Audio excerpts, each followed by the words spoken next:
Hello and welcome to the American Osteopathic Association's Social Determinants of Health track. My name is Rita Forden, CEO of the American Osteopathic Foundation. And on behalf of the Foundation Board of Directors, we are honored to underwrite this training program. The Foundation established the LGBTQIA Health, Equity, and Inclusion Initiative to better address and to understand healthcare needs of LGBTQIA communities. To create lasting, systemic change, a three-pronged platform is being developed. That includes scholarships for LGBTQIA osteopathic medical students, a fellowship program for physicians who aspire to become experts in the field, and continued medical education and training for healthcare professionals, such as this being presented today. I invite you to learn more about the initiative on our website at www.aof.org. As part of this new innovative approach to breaking down barriers in healthcare, we partnered with the AOA to create this educational component focused on addressing the myriad of issues impacting the LGBTQIA health and wellness. This training session has been specifically developed for physicians as well as students and healthcare staff. However, the topics to be discussed will be broad, so content can also be shared with and appreciated by family members, friends, and professional colleagues. This session is being launched in tandem with OMED2021 and will be available on demand on the conference platform through November 25th.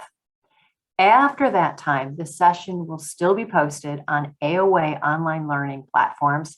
And of course, as with all AOF programming, there's no cost to the viewer. We hope you will enjoy watching this educational session as much as we did creating it for you. And now I have the distinct pleasure of introducing you to our host, Dr. Jeffrey Grove, President of the American Osteopathic Foundation's Board of Directors, and the recent recipient of the prestigious Crain's Chicago Business Notable LGBTQ Executive of the Year Award in 2019. Dr. Grove? My name is Dr. Jeff Grove. I'm a third-generation osteopathic physician, board certified in family medicine. I've been in private practice for nearly 30 years in Florida. As a member of the LGBTQIA community, in search of resources during my education and throughout my profession, this CME training course is the beginning of what I hope will be many practical resources you can utilize to educate yourself and those around you to be the best healthcare professionals you can be. In order to create open spaces that are judgment-free, we have to better understand the issues facing the LGBTQIA communities. Each are unique and everyone deserves the best healthcare we can provide. I will be your host for the next 50 minutes. Throughout the training, check the chat box for links and resources that will be mentioned. Please post questions so that we can address your immediate concerns. If we are unable to get to all the questions, we will follow up with additional information after the training.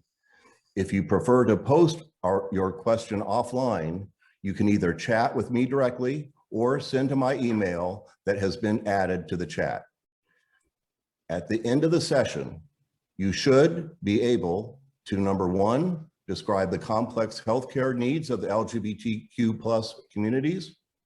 Number two, understand the policy drivers for the LGBTQ+ healthcare and their effect on practitioners. Number three, describe how to create a safe and welcoming clinical environment for LGBTQ+ patients. And finally, number four, discuss how to help a colleague or patient come out as an LGBTQIA individual.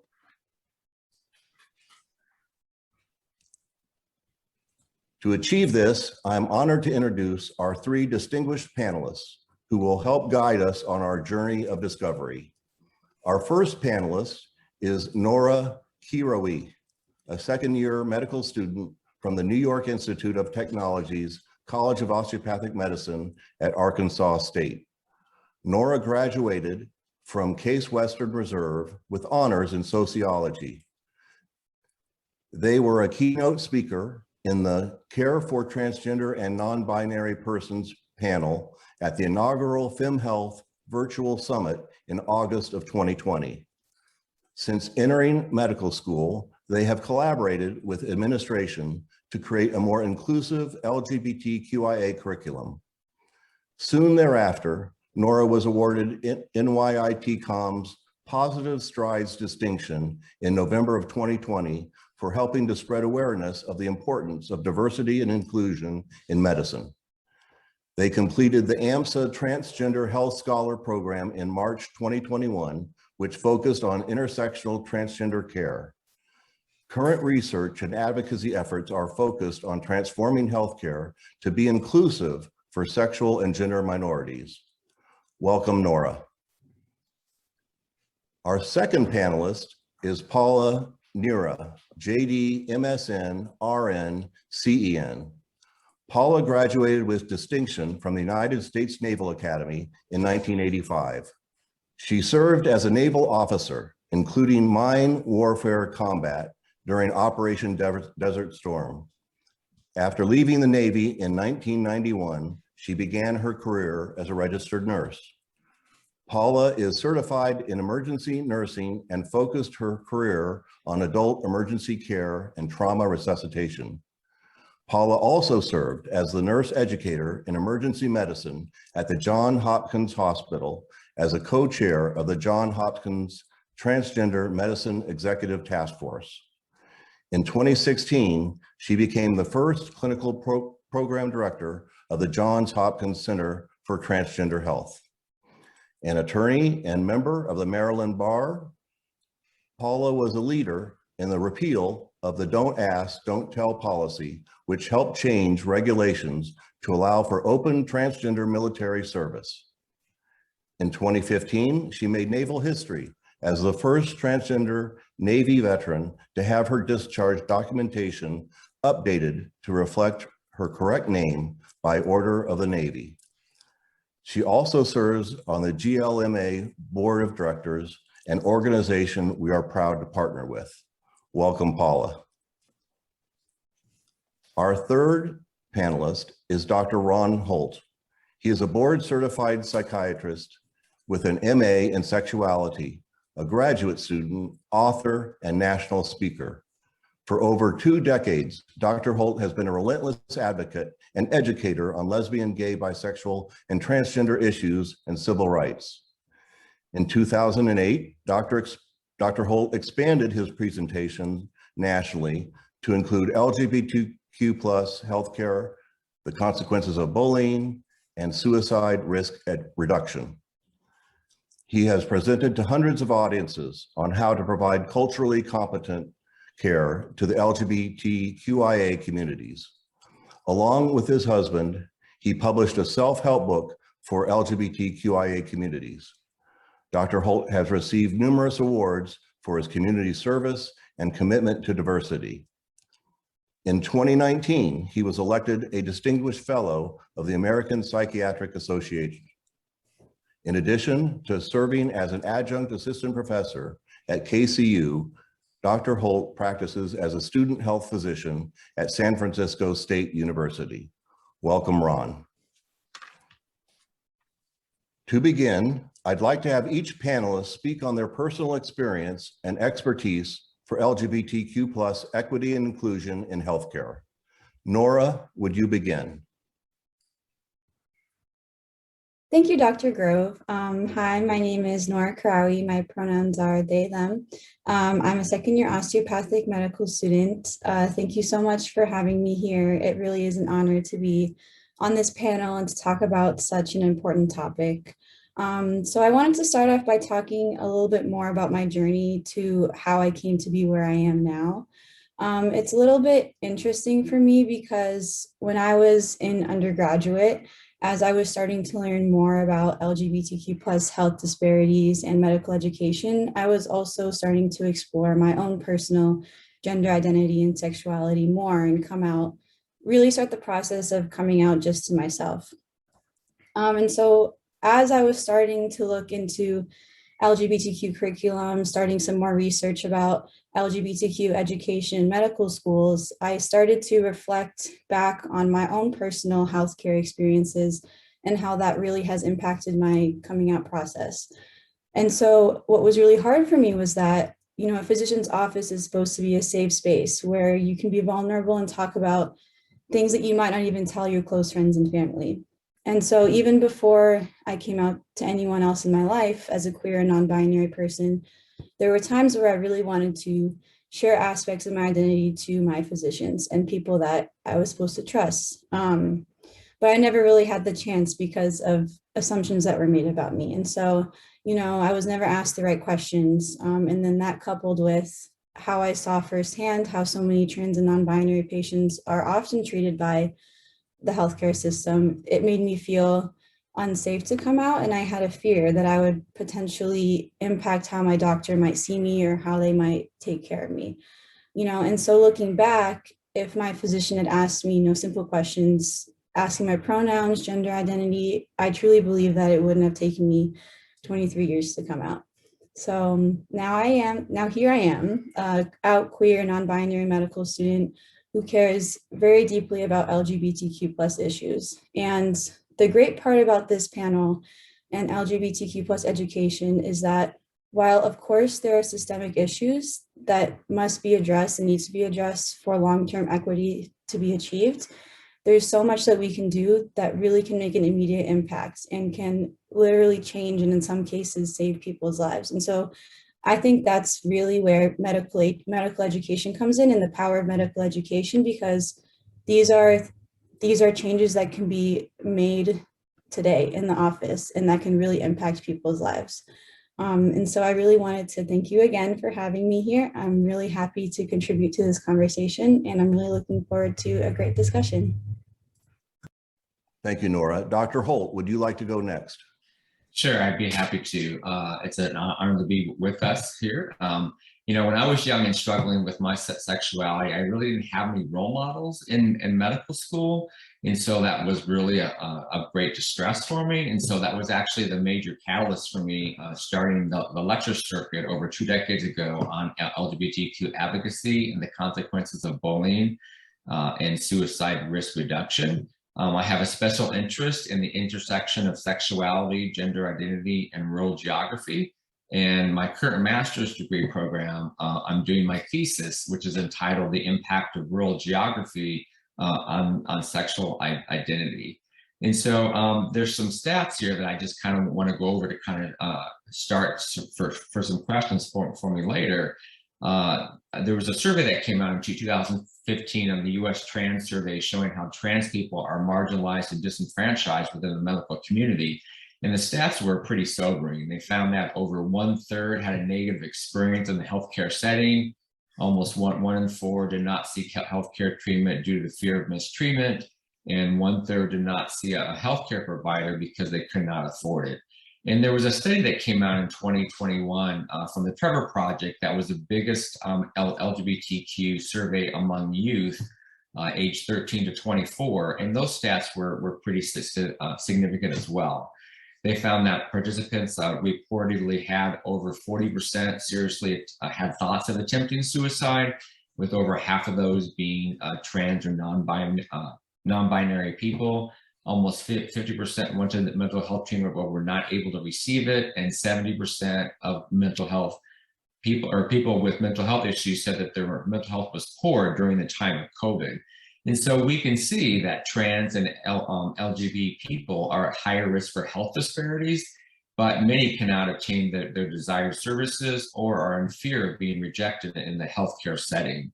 And so this kind of confirms why this panel is so important, because it's important for us to provide a safe and welcoming clinical environment.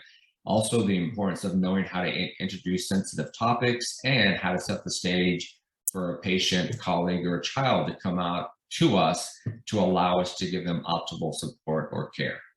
Thank you. Thank you, Dr. Holt. Paula, would you like to tell us about yourself? First, I want to thank you so much for the opportunity to be here and for the opportunity for GLMA health professionals advancing LGBTQ equality to be a partner. My journey here today really starts with the picture behind me. As my naval career ended when I accepted that my gender identity didn't align with the sex I was assigned at birth. And that level of discrimination and bigotry that eventually led me into nursing and to the law to change the rules within the military that had barred LGBTQ people from participating. And in that work, the realization was that within healthcare, the level of cultural competency across disciplines for being able to provide care for sexual and gender minorities was low and needed to be addressed. For me, one of the things that drives me in the work that I do here at Johns Hopkins in my role as our clinical program director of our Center for Transgender Health was my oath as a naval officer, is that when we allow people to be discriminated against, when we allow people to be denied access to healthcare simply because of other people's prejudice and discrimination, that offends the Constitution, that offends that notion that we are all equal. And for me, that's the big driver in wanting to make the changes, because historically within healthcare, sexual and gender minorities issues have been ignored either through benign neglect of it being viewed as such a small population or through intentional exclusion. And that leads to massive health disparities that we've known now for well over a decade are facing the community. Whether it's an increase in suicidality and violence, whether it's increased risks for HIV and STI exposure, increased risk for mental health comorbidities such as anxiety and depression, increased risk for substance abuse, a decreased access to care because of historic insurance preventions and the use of one's either sexual orientation or gender identity as a pre-existing condition, and then just discrimination within healthcare. Simply being able to try to seek out a healthcare provider who's going to provide you with culturally and clinically competent care in a welcoming and safe environment has been a challenge. And that is why, this conversation we're having today is so important, to be able to identify what those challenges are and what we can do about it collectively to change that landscape. So again, thanks so much for being here. And I'm looking so forward to being able to interact with everybody on the panel and in the audience. Well, thank you so much. And these were excellent introductions from each of you.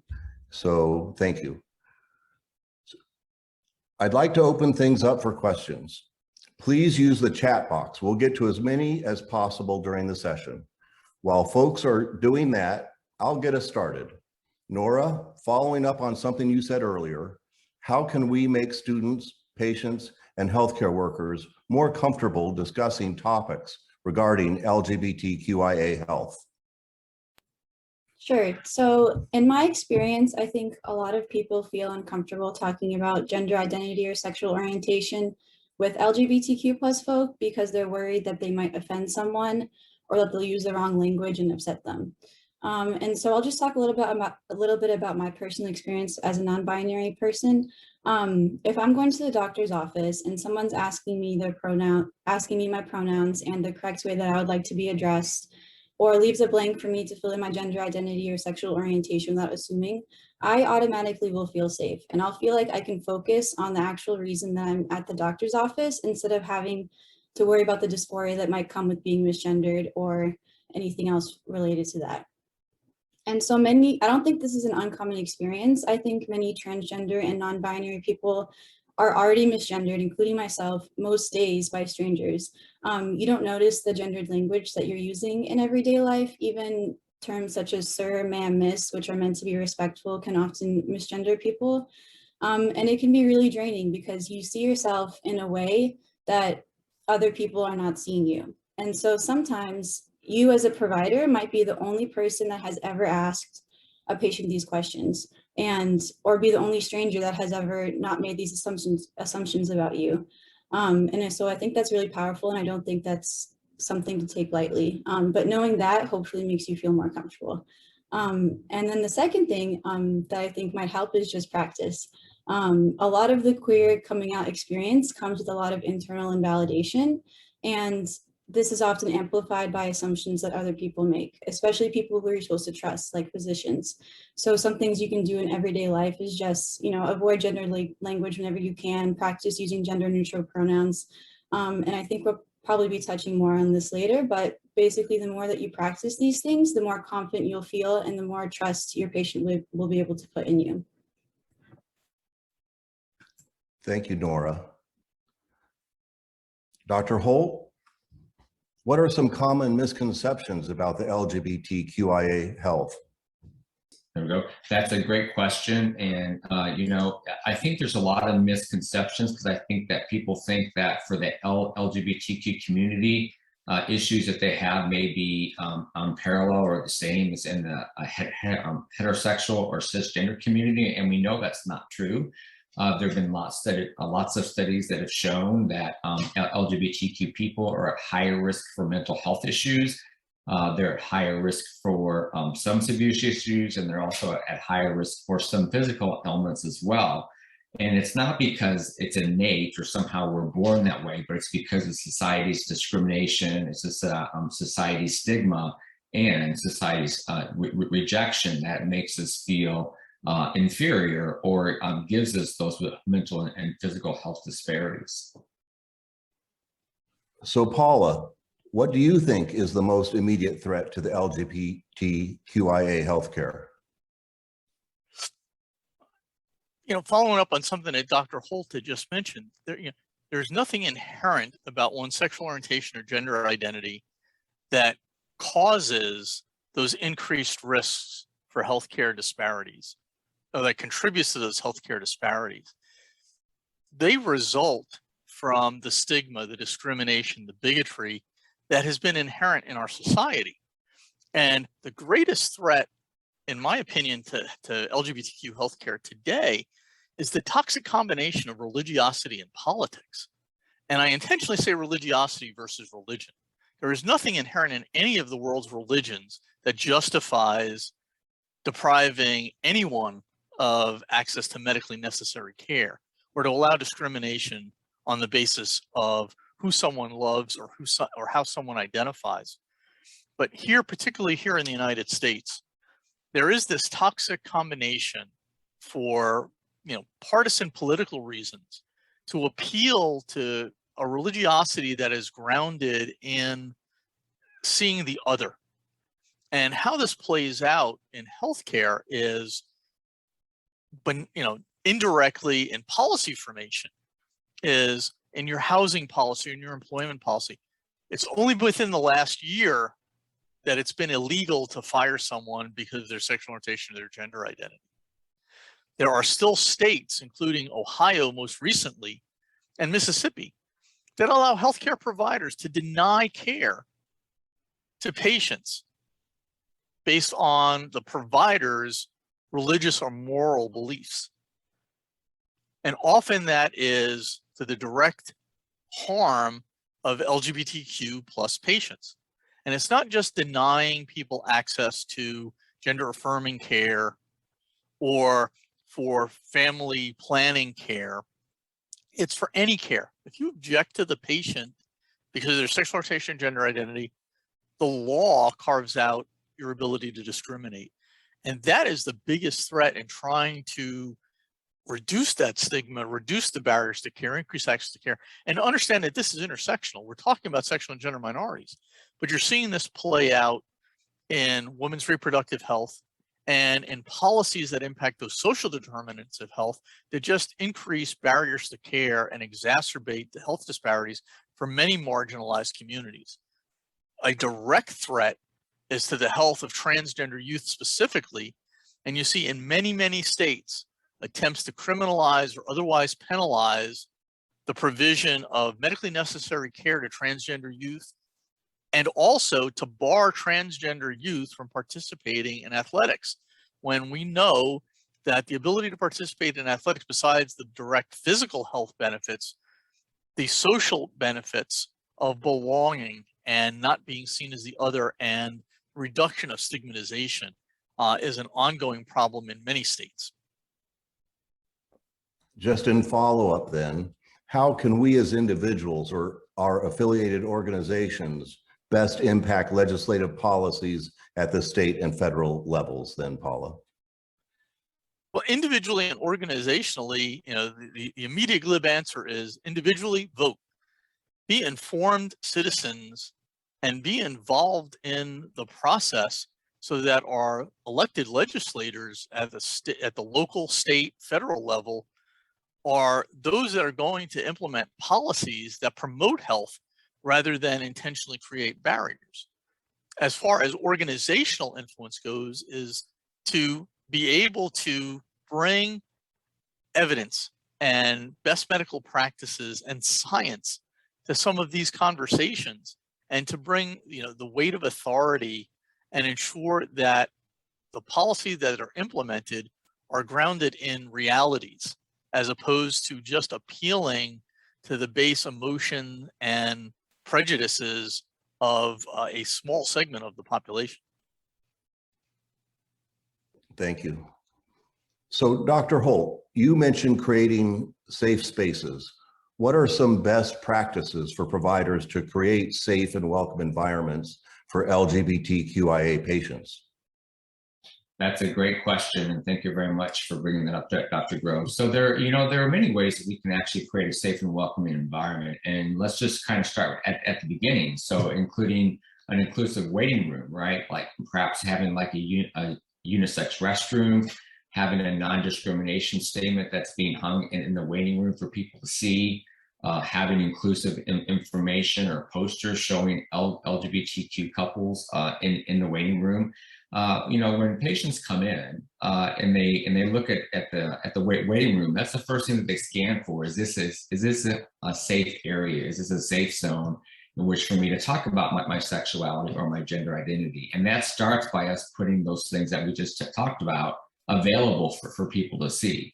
The other thing then from going from the waiting room would be the intake form, where we need to be more inclusive in like gender, talk about sexual orientation and even sexual behavior categories. So for example, if there's an intake form on there and it's the old standard form of maybe just male or female, then that really cuts out our patients that are either gender non-conforming or trans or gender queer or other. And so by having an inclusivity on the intake form around gender and also around sexual orientation, that's given our patients permission to say, hey, you know what, this is a safe area. I'll be able to talk about this stuff with my provider once they get into the room with them. And there's been some studies that have shown that even just having like more inclusive intake forms makes people 2 to 3 times more likely to talk about issues around gender and sexuality once they're in the doctor's office. The other thing too is maybe in interactions that we have as providers. And so for instance, like if you can go out to the waiting room and say, hi, my name is Dr. Holt, I go by he and him and you are. And so by us introducing the use of pronouns, that gives them permission to use their pronouns as well. Another thing we could do is on our white jacket, as we're walking them back, we could have maybe like a pride or a trans flag on our jacket. It doesn't have to be large. And it's also a way of non-communicating that we're accepting as well. And so if a person who's closeted or who is struggling and doesn't know whether their doctor is going to be supportive or not, having a little flag, a trans flag or a pride flag could actually send that message to them that we are a safe area. The other thing too is, if a patient is out or they are struggling, it's okay for us to kind of bring that up and discuss, saying, in our community, it's normal for us to have issues that maybe people in the heterosexual community don't struggle with, such as higher risk for mental health issues and substance abuse, feelings about coming out, and even thoughts of suicide. And so by us normalizing that conversation with them and making them realize that it's okay to talk about it, that gives them the permission to feel safe and welcoming and to really tell you perhaps what's going on with them during their initial or subsequent intake with them. So Ron, what do you think is the best way for providers to introduce sensitive topics? Or conversely, can you provide an example of what not to do? Yes, I think that's a great question. So So for example, acknowledging and normalizing risk factors like we just talked about. So we could say, in the queer community, we're sometimes at three to four times higher risk for thoughts of suicide and even suicide attempts. And so has that ever happened to you? Right? And then so they may say, well, doc, it kind of has or it kind of hasn't. And if they say, yes, it has, it's like, okay, I thank you for telling me that. I really appreciate it. I want you to know that it is something that is more prevalent in our community. Please tell me more about how it's impacted you. All right. And so when we start kind of normalizing these situations, because people feel very sensitive when they talk about thoughts of suicide or substance abuse or mental health issues. But when we normalize it and say this is more prevalent in our community, it's okay for us to talk about it. It gives them permission to do that as well.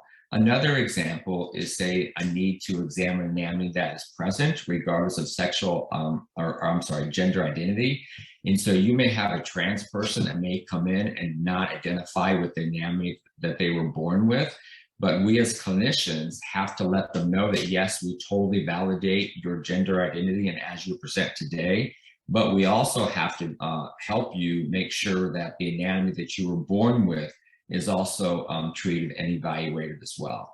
And so those are examples of ways for us to bring up sensitive topics. Yes, we are affirming your sexuality or your gender identity, but we also need to make sure that we treat the anatomy as present to make sure that we're not missing anything. Very good. So one more thing, Ron. How can providers set a stage for a colleague or patient to come out? That's an excellent question. I hear this a lot. So I'm going to give you a couple of examples here. And one, we could do one with like a patient. So say that, you could say, hi, it's been a pleasure working with you, John. It's been great being your doctor for over 5 years. We've really developed a great relationship together. My care for you will never change. If there's ever anything that you want to tell me, our relationship will always be the same. So if there's anything at all that's bothering you, please feel free to reach out. And at the time, they may end up saying, well, there is, doc, there is something that I've been thinking about, and I've been struggling with my sexuality, but I didn't know how to say it. Or they may not say anything in the moment at all. Either answer is okay.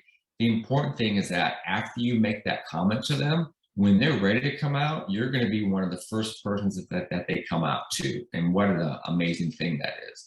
Another example would be, say you're with a colleague, say that you're in a hospital setting, you can say, John, you and I have been colleagues together. We've been doing surgical procedures together for 5 years.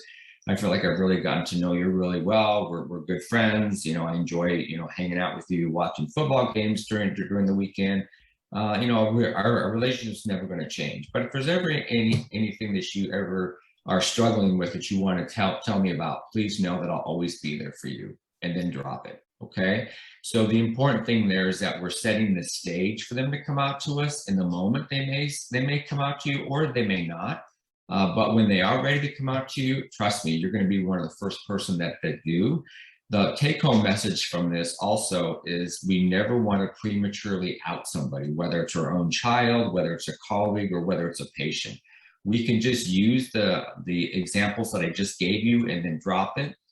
We never want to move it advance, and if they don't tell us that they're struggling or that they want to come out, we should never say, listen, I think you're gay, I think you need to come out now. That's a personal decision that needs to be made by them. And so it's so important to open the door to allow it, but never force someone to come out when they're not ready to come out, because that can cause them great emotional distress and harm. Well, that's excellent. So Paula, what are we talking about when we talk about transgender health?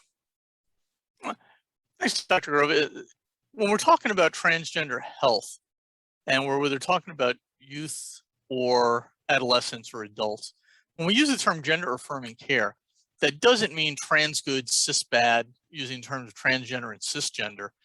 What it means is that meeting the patient where they're at, whatever the patient's gender identity is okay. There is no right or wrong. There is no good or bad. And where that patient may be on their journey is going to vary. So when we're talking about adults, Generally, transgender healthcare or gender affirming care may be multifaceted, and what's medically necessary for one patient isn't medically necessary for another patient.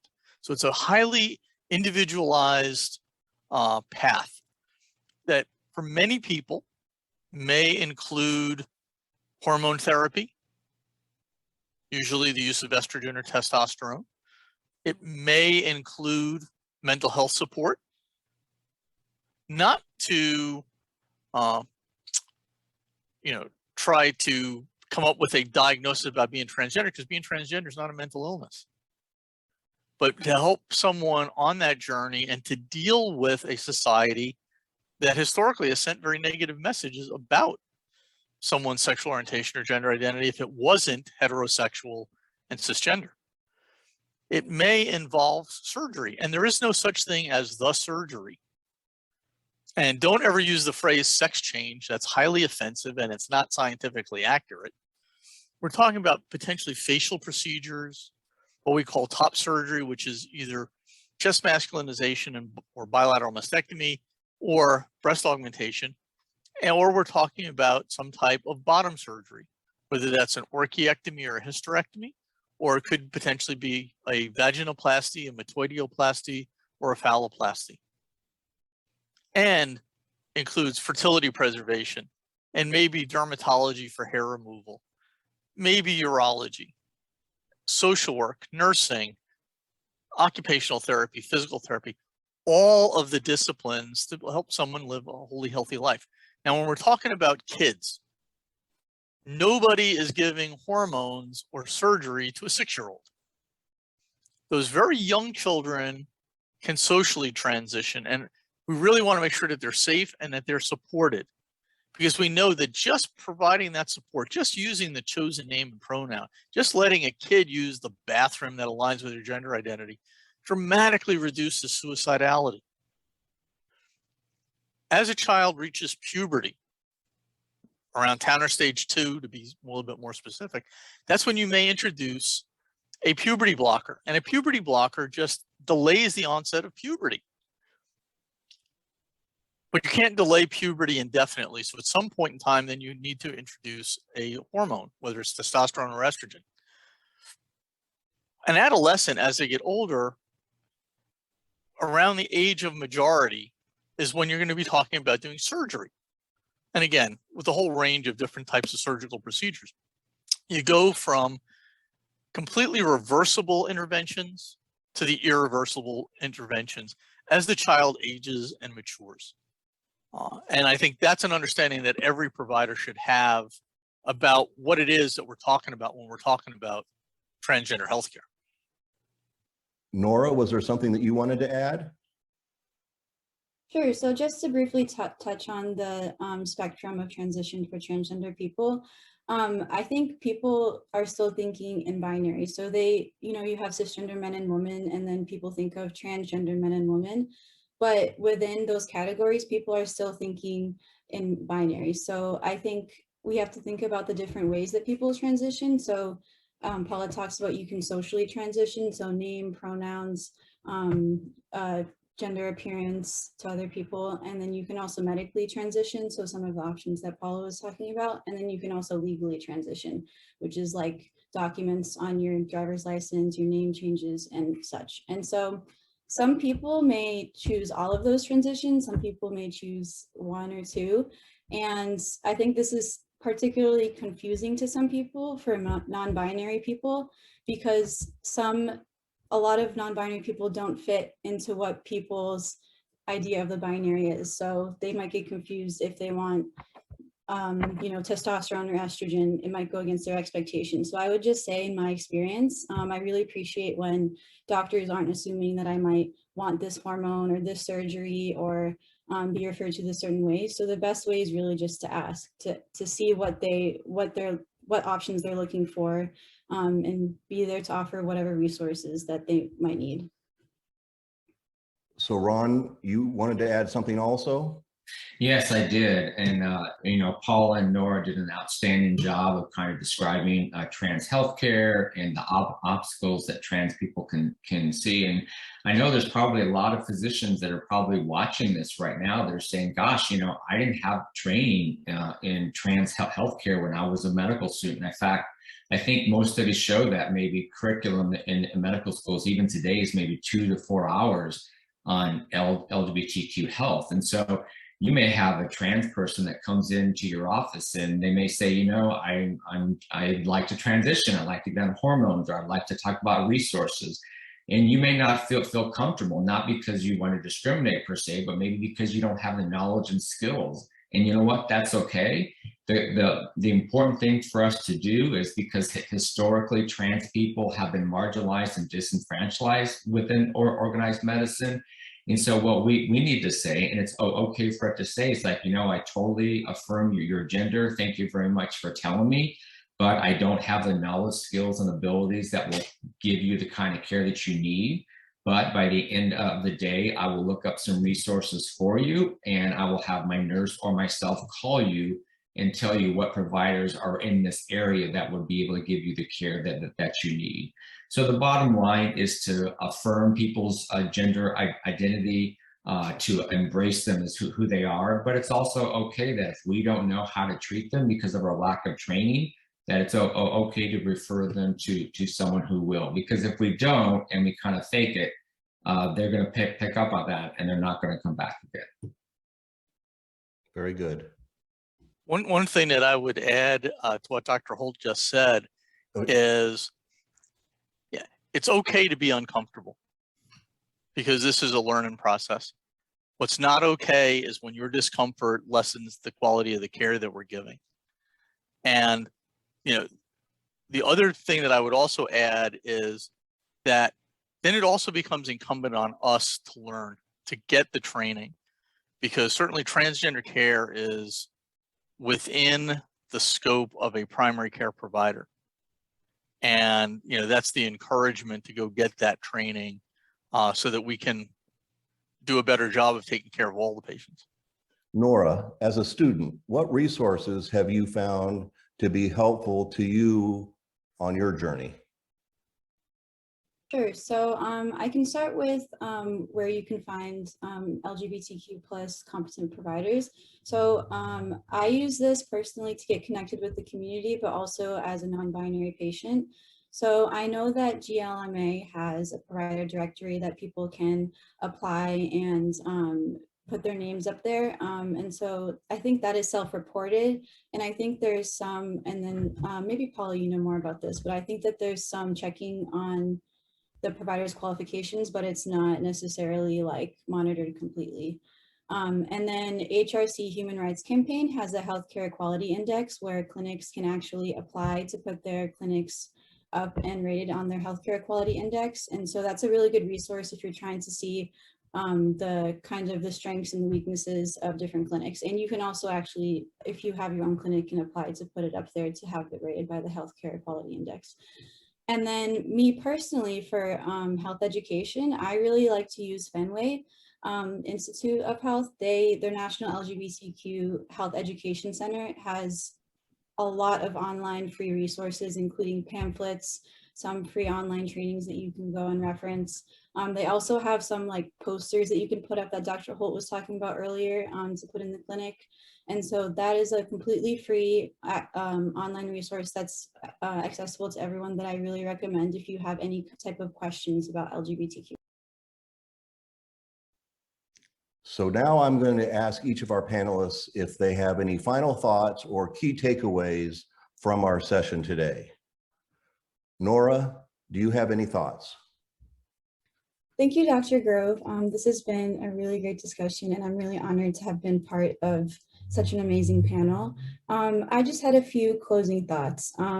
So I just wanted to finish up by talking about what it means to be LGBTQ patients, also as a medical student. I think that's something people forget, is that we are also still just patients, we're still people.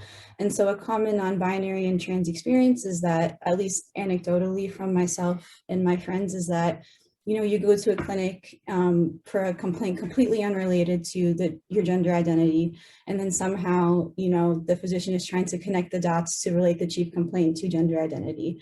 And so being a part of the LGBTQ community is like a big part of our identity. It's a big part of queer people's identity, but it's not the only aspect of our identity. So I would just say, remember, a queer person coming to your office for ear pain is still just a person coming in for ear pain. So, it really goes a long way to ask those open-ended questions and to just listen to your patient. And also, don't be afraid. If you don't know something, if a patient's talking about some term or identity that you have never heard of, don't be afraid to ask questions. I think that really is the biggest takeaway. And just a quick note to my fellow medical students, especially my fellow allies, don't be afraid to stand up for what you believe in and really support the LGBTQ community. Medical education is such an important step in promoting health equity for LGBTQ plus patients because it's the very beginning of the process. And what you're learning and what you're consuming in the first 4 years of your education are going to impact your decision-making and your education as a physician in the future. So just remember, this is such an important topic, and your small work that you do with your faculty, the administration that you might work with to promote inclusion goes a long way in terms of long-term LGBTQ plus health equity and diversity and inclusion. And so thank you again for having me here. I really look forward to seeing more educational panels like this, more educational materials, and I hope that this is something that can continue to, impact long-term change, because as a non-binary patient and medical student, this is really bringing me a lot of hope for the future of LGBTQ plus health. Paula, your final thoughts? First, I want to thank everybody for being part of this, because this is how we improve cultural and clinical competencies, by having sessions like this, and that it's not a fire and forget situation.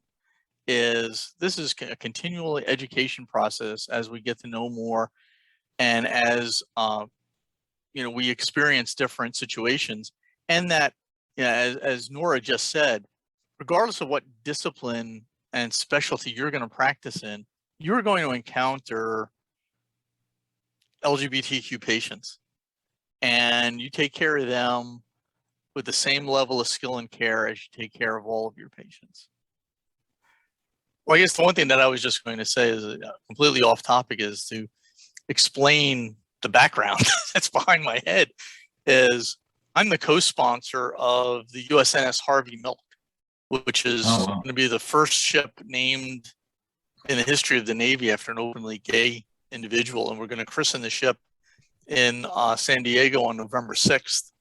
And it's an oiler, so it refuels the other ships.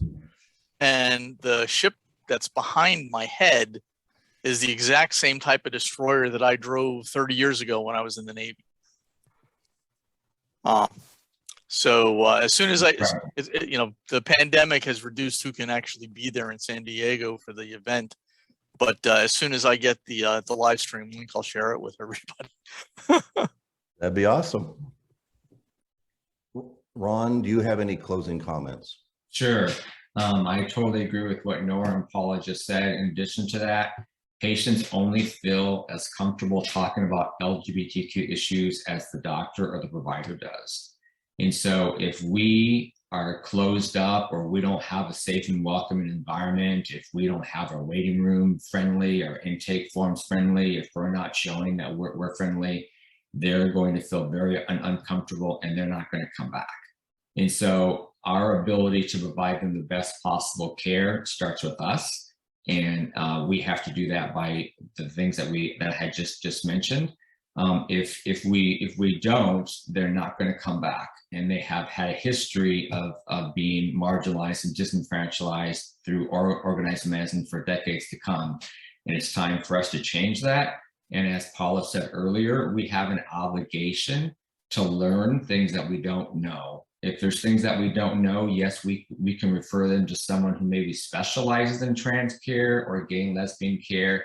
but we also have an obligation as physicians and providers to learn that what we don't know, so that we can give everybody the same care that we all deserve to get. Very good.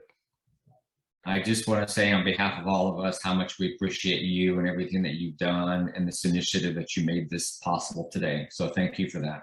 Well, I mean, I could speak very personally about, my very long coming out process and, being scared to death and yes, thought about suicide, all those things. And so, all of your comments have, touched me deeply today. And I really appreciate you guys willing to do this.